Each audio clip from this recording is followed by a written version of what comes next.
결론부터 말씀드릴게요. 저는 지금도 경매를 하고 있고 매일매일 물건을 보고 있어요. 그런데 제 유튜브에서는 그 물건을 얘기하지 않아요. 그 이유는 너무 간단해요.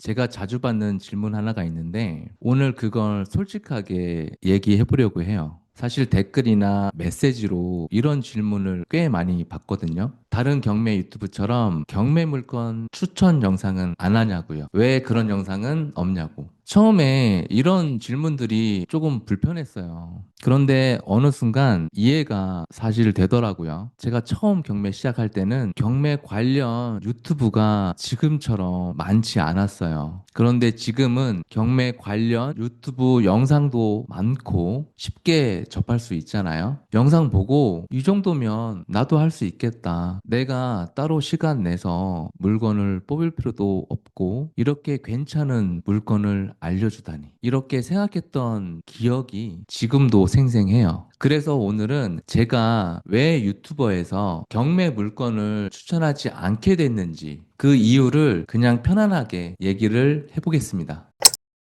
안녕하세요. 또 하나의 영복 만드는 부동산 경매 미라클뷰입니다. 결론부터 말씀드릴게요. 저는 지금도 경매를 하고 있고 매일매일 물건을 보고 있어요. 그런데 제 유튜브에서는 그 물건을 얘기하지 않아요. 그 이유는 너무 간단해요. 아시겠지만 경매라는 게요. 생각보다 굉장히 조용한 싸움이에요. 심리 싸움이기도 하고요. 생각해 보세요. 경매를 하는 이유는 명확해요. 싸게 받아서 돈을 벌려고 하는 거죠. 싸게 받으려면 경쟁자가 적어야 되겠죠. 그런데 사람이 많아지는 순간 경쟁이 붙고 가격은 올라가고 처음에 생각하고 계산했던 숫자들이 하나씩 무너지게 되거든요. 그런데 여러분, 유튜브는 어떤 공간일까요? 맞아요. 사람들이 모이는 공간이에요. 거기에 얼굴도 모르고 각자의 상황도 모르는 게 대부분이에요. 괜찮은 물건, 돈 되는 물건, 영상을 올리면 조회수가 나오고 댓글에는 저도 이 물건 관심 있어요. 이 물건 얼마에 입찰하면 돼요? 이런 댓글이 붙는 순간 그 물건은 이미 조용한 싸움이 아니게 돼요. 제가 토마토 TV에서 경매 강의하고 경매 물건 추천하는 컨텐츠에 참여를 했었는데 그때마다 연락이 와요. 대뜸 얼마 쓰면 되냐? 경매로 이 물건 낙찰받고 싶은데 어떻게 하면 되냐? 묻지도 따지지도 않고 그냥 물어보는 경우가 대부분이었어요. 그래서 저는 항상 경매를 먼저 배우신 다음에 고민하시고 해보셔라 이런 말씀을 드리는데 그러면 돌아오는 답변은 내가 시간이 없다. 그리고 배우는 게 어렵다. 이런 말들이 정말 많았어요. 그래서 저는 그러면 전문 경매 컨설팅 업체들이 많이 있으니까 그 비용을 내시고 의뢰를 해보셔라 라고 얘기를 하죠. 그러면 돌아오는 답변은 그 비용이 너무 비싸다. 이런 분들도 있었거든요. 아니, 몇 억, 몇십억 아파트를 싸게 낙찰받고 싶기는 한데 배우는 것도 어렵고 시간도 안 된다고 하고 컨설팅 전문 업체에 의뢰를 해보셔라 라고 하면 또 그 비용이 비싸다라고 하고 참 어렵죠.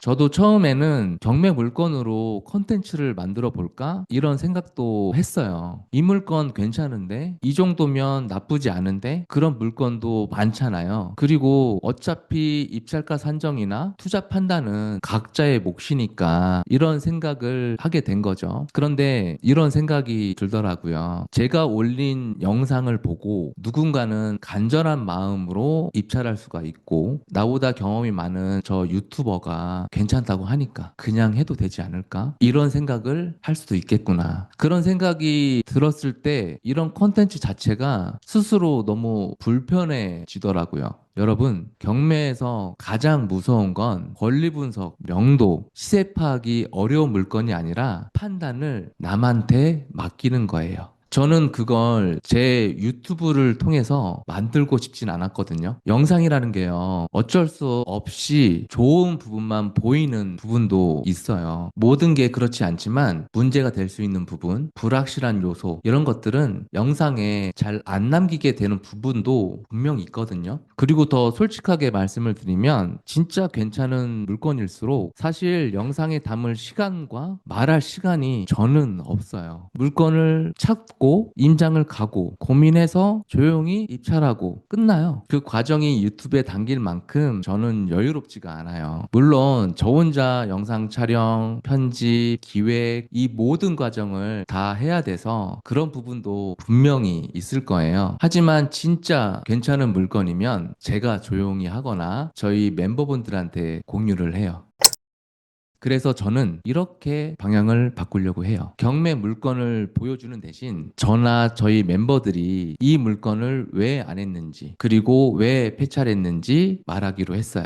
이게 재미없을 수도 있어요. 엄청난 조회수가 나오지 않을 수도 있고 자극적인 장면도 없을 테니까요. 그런데 이걸 계속 보다 보면 어느 순간에 각자의 기준이 생기지 않을까요? 제가 다 맞는 것도 아닐 테니까요. 저도 저의 기준대로 지금 사항에 맞는 투자 방향으로 물건 뽑고 입찰하기 때문에 각자의 사항에 맞게 고민하시고 기준을 세우고 그냥 하시면 돼요. 단 꾸준하게. 제 유튜브 영상이 정답이 아니라 참고가 되길 바랍니다. 그게 제 유튜브 영상을 보시는 분들과 구독자분들에게 바라는 모습이에요. 저는 여러분 대신 결정을 해주고 싶지 않아요. 그런 자격이 있는 대단한 사람도 아니고 그냥 저는 경매하고 임대업 하면서 강의하고 경매 중개 전문가 과정을 밟은 사람일 뿐이에요. 대신 여러분들이 결정할 때 조금 덜 불안하게, 조금 덜 흔들리게 옆에서 얘기해 주면서 같이 경매하고 싶습니다. 그래서 제 유튜브에서 경매 물건 추천하지 않습니다. 그게 제 이 채널을 운영하는 방식이에요.